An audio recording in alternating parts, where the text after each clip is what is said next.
Salut les gars, aujourd'hui nouvelle vidéo. Je vous présente le Santa Cruz Blur CC que j'ai l'occasion de tester car je suis au Roc d'Azur.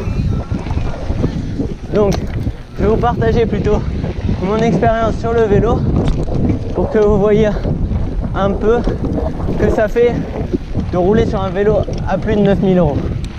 Donc ce vélo est full carbone, donc triangle avant, triangle arrière en carbone, donc le guidon carbone, les jantes carbone, tout Fox Kashima avec à l'avant une Fox 32 Stepcast. Alors est-ce que ce vélo monte bien?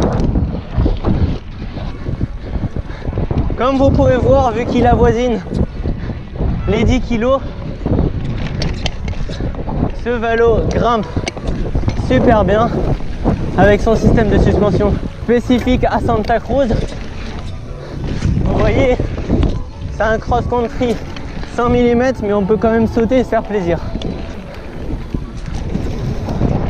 Donc dans les courbes, il passe très bien, comme vous avez pu voir. Et pour un cross-country, c'est un vélo très confortable grâce à son système de suspension. Vous allez me dire, mais là tu me présentes le vélo parfait. Oui, exactement. À une condition, c'est que le système de suspension, je trouve qu'il pompe un tout petit peu. Et aussi le deuxième inconvénient, c'est le prix. Donc je continue à faire des tours en vous disant un peu les caractéristiques de ce vélo. Donc ce vélo est équipé de jantes 29 pouces en carbone, donc c'est les jantes Santa Cruz.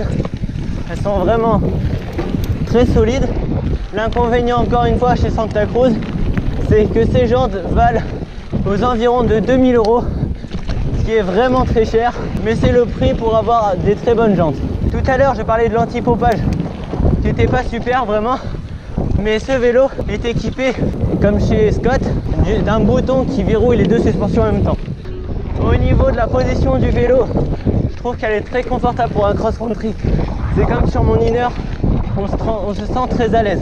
Alors tout à l'heure, je vous ai dit que la transmission était en XX1 Eagle, donc c'est vraiment super agréable le 12 vitesses pour ceux qui sont pas encore passés sur le 12 vitesses.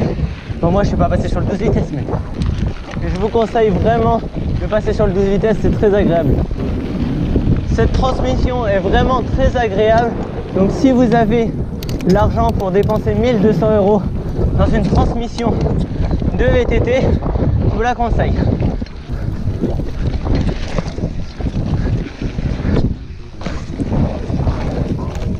Ce vélo est équipé d'un système où il faut appuyer sur un bouton et ça verrouille les deux suspensions en même temps, ce qui est très pratique en cross-country quand on veut gagner en rigidité.